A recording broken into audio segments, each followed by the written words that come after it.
สุคนที่ฟังอยู่ทางบ้านนะคะอยู่ต่างจังหวัดต่างประเทศนะคะเห็นเมื่อนะคะเบิ่งในช่อง YouTube ของเฮาสิเป็นยิ้มเป็นแตงโมเป็นน้องไอพ่อเขียนบักแย้พร้อมกับเอกแล้วก็น้องนัชชาพาโชคนะคะหลายช่องให้ว่ากดติดตามไว้นะคะจะได้รู้จักว่าการเคลื่อนไหวแม่ครูเฮ็ดฮอดไสแล้วขณะนี้นะคะกำลังสร้างพระใหญ่ว่านศิลาฤกษ์วันที่19ที่ผ่านมานะคะได้สุกได้มันเล็กๆน้อยๆนะคะจากปูอันนี้ก็แล้วแต่บุญสินทานของเฮาสิได้น้อยได้หลายมือวันที่19ก็เลยได้วานป่วยท่านนะคะวานป่วยท่านสร้างบุญสร้างกุศลเพราะว่าเฮาได้บุญบานศาลกล่าวว่าไว้แล้วค่ะคันมีสุขก็สิเฮ็ดวานป่วยท่านปู่ตาว่าพอดีล่ะเอารถเข็นแล้วว่าเพื่อเป็นการสะดวกแล้วค่ะคนก็มาหลายว่างศิลาฤกษ์มื้อนั้นแต่ว่าเลขเสียงโศกเสียงลาบเสียงโศกเสียงมันก็อย่าลืมนะคะงวดนี้นะคะของแม่ครูมา2กับมา7นะคะคำนวณมา2กับมา7อันนี้ก็ให้เป็นแนวทางนะคะพร้อมกับว่านศิลาฤกษ์เลือกขามย่ำดีทีมบ่ได้ก็คือ19นะคะ19เอามื้อนี้แม่ครูขี่รถมาแดงปูมา2071นะคะ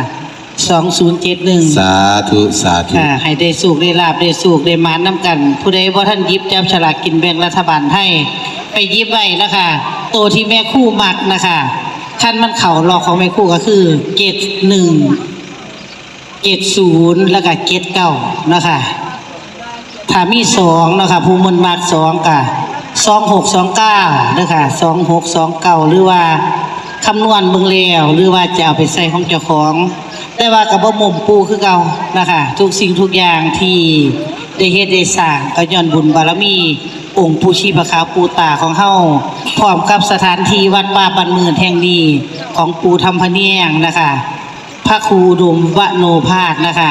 ที่เพิ่นเป็นเจ้าอาวาสอยู่วัดป่าบ้านเมืองแห่งนี้บุญสินทานในการสร้างนะคะที่แม่ครูได้อธิษฐานจิตกับสิ่งศักดิ์สิทธิ์ว่าคันลูกได้สุขได้ลาบได้สุขได้มานลูกจะพยายามเนาะว่าได้สิได้สร้างอันนั้นอันนี้ปู่ก็ว่าคันสิสร้างบัดนี้สร้างเจดีย์เสร็จแล้วเนาะค่ะสร้างเจดีย์ถวายเรียบร้อยฉลองเรียบร้อยบัดนี้ก็มาเหลือแต่พระใหญ่เฮาสร้างพระใหญ่สูง19เมตรนะคะจังได๋ก็อธิษฐานเอาเด้อค่ะเด้องวดนี้ก็แล้วแต่บุญสิทานเฮาเนาะค่ะผู้ลางคนก็ว่าคือบ่บอกตัวเดียวรูดปัดว่าหากออกมาจังว่าถือว่าซั่นคันบ่ถือก็คือสิบ่ได้สร้างเนาะค่ะก็ย้อนว่าเฮาความเชื่อและศรัทธาก็เกิดนะคะเกิดกับเฮามีปัจจุปัจจัยมาเฮ็ดมาสร้างจังซี่ล่ะค่ะเป็นงวดคืองวดว่าหันเนาะค่ะยอดผ้าป่าเห็นบ่ยอดผ้าป่านำสู่2เท่าไหร่ก่อน220เนาะ270090ตัว270ค่ะแม่ครู090ค่ะ270,090 บาทค่ะ270090ออกทั้ง3ตัวค่ะ009เพราะว่าถ่ายมัน090นั่นบ่ถ้าเฮากลับหน้ากลับหลังก็คือ009นี่ล่ะค่ะเฮาเฮ็ดบุญการเฮ็ดบุญบางเทื่อบางที่ก็สังเกตเอาอาจจะอยู่ถูกก็เป็นไปได้หรือว่าอยู่งาสร้างมื้อนั้นเอาสร้างมาถวายปู่ก็นิมนต์ปู่ตาเพิ่นเขียนให้ก็เขียน909แล้วก็เขียน09ยังมีหลักฐานเนาะค่ะไปเบิ่งได้แต่ว่าสำหรับงวดนี้แม่ครูว่าบ่พลาด70สาธุสาธุ7071หยิบจับไว้เด้อค่ะเด้อหอปู่ลีเลขที่970นะคะจังได๋ก็ให้สุขให้มานำกันเลขคำนวณมา2กับ7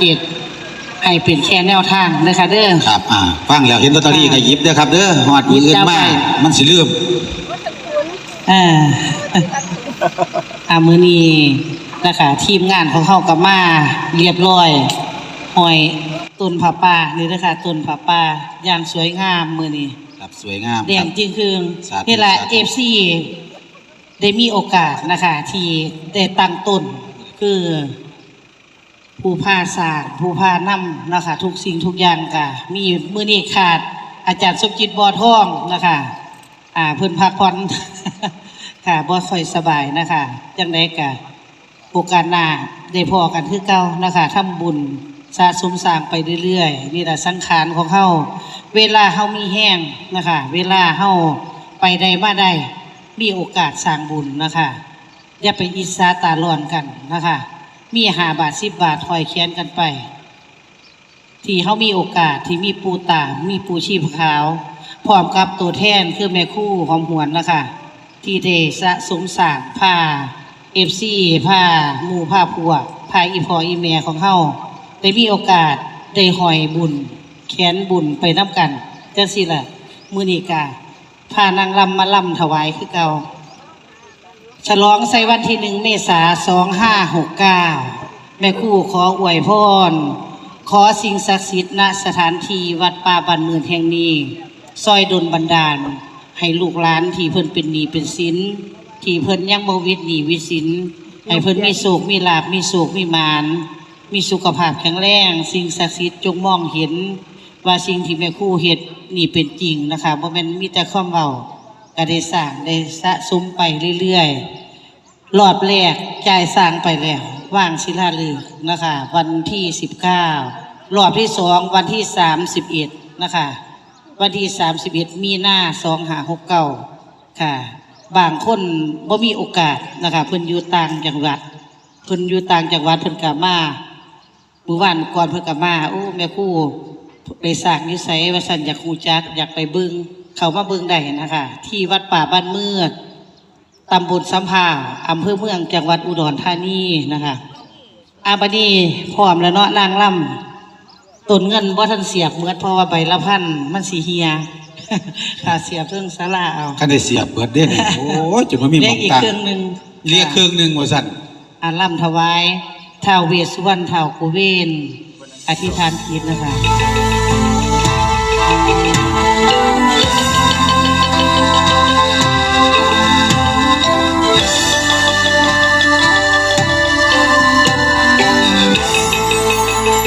มหาเทพพระเจ้าน้ำสื่อเวสสุวรรณมหาราชิกาท้าวกุเวนน้ำเขา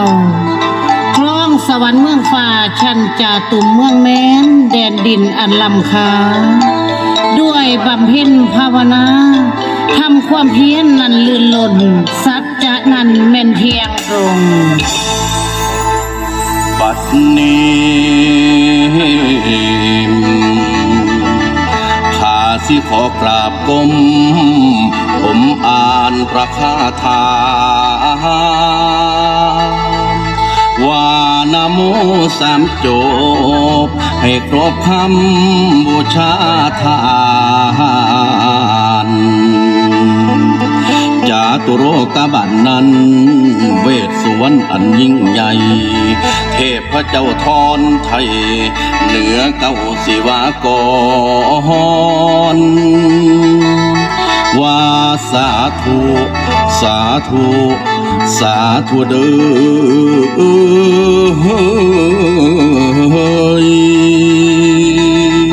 เทวบุตรอยู่สันหาเทวดาอยู่สันสีท่อละนี้อยู่สันไตลูกขอไหวให้เบิ่งแงงคารวะองค์เทพไทยองค์ปู่ใหญ่เวสสุวรรณผู้ครอบครองชาวมนุษย์สู่ภพภูมิขึ้นเมืองฟ้าหอมหวนขอกราบก้มองค์ปู่ใหญ่เวสสุวรรณครองสวรรค์เมืองแม่นสู่แดนให้เพิ่นอันว่าตนโตขาขอบูชาเหนือกระหม่อมขอให้จอมมิ่งเจ้าจงนำเขาแม่รักษาปกปักคนพลามีน้ำอาเวสสุวรรณขอจงดลบันดาลให้ลูกหลานจงสุขยิ่งเขาบอกว่าอะไร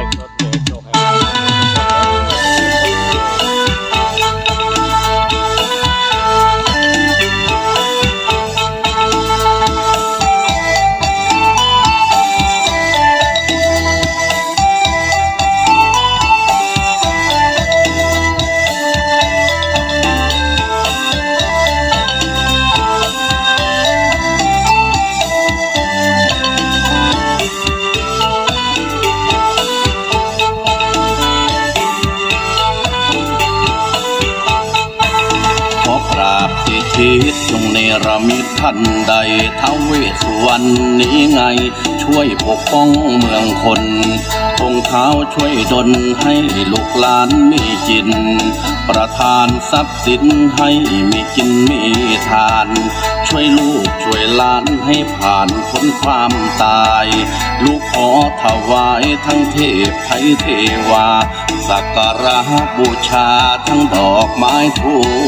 ปเทียน ลูกขอมาบูชาไหว้องค์เทพไทยทั้งหลายบูชาเจ้าผู้ยศใหญ่เวสสุวรรณองค์ทนไทยเวสสุวรรณองค์ทนไทยลูกขอไหว้เพื่อบูชาเดโนเจ้าเอ๋ยเจ้าเอ๋ยท้าวเวสสุวรรณช่วยบันดาลลูกฮีให้ลูกหลานมั่งมีประทานทรัพย์สินเรือนตราจะรำถวายพวงมาลัยสักการะบูชาเทพไทยที่มีนามว่าท้าวเวสสุวรรณประทานทรัพย์สิน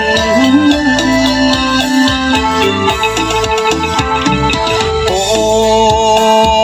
ยนอ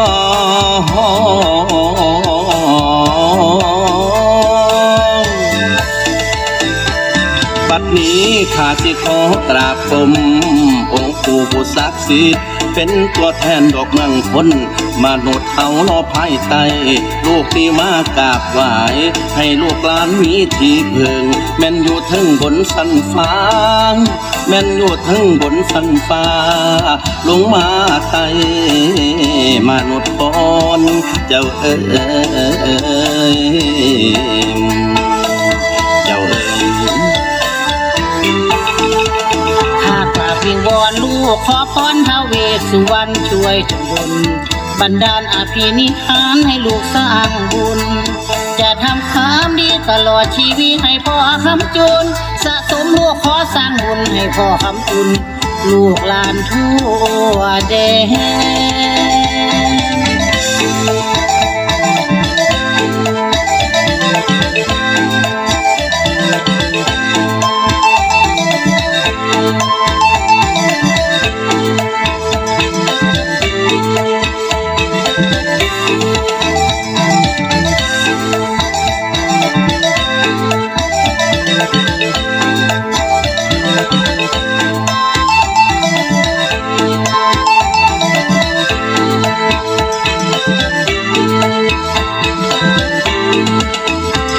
บัดนี้ข้าสิขอกราบกรม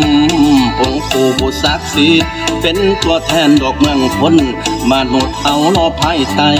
ลูกที่มากราบไหว้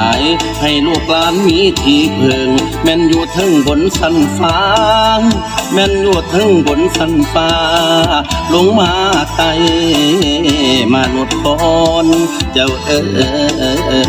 ยเจ้าเอ๋ย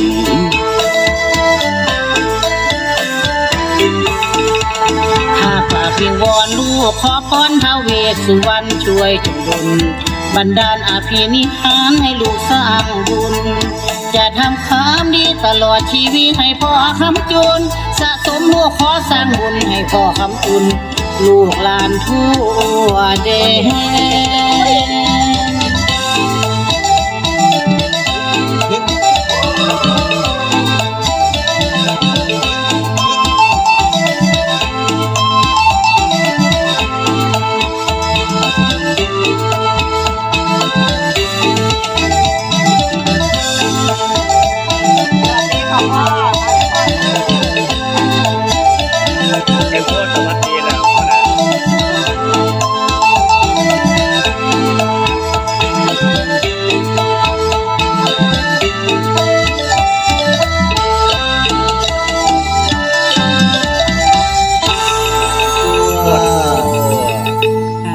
ไปนะคะลำถวาย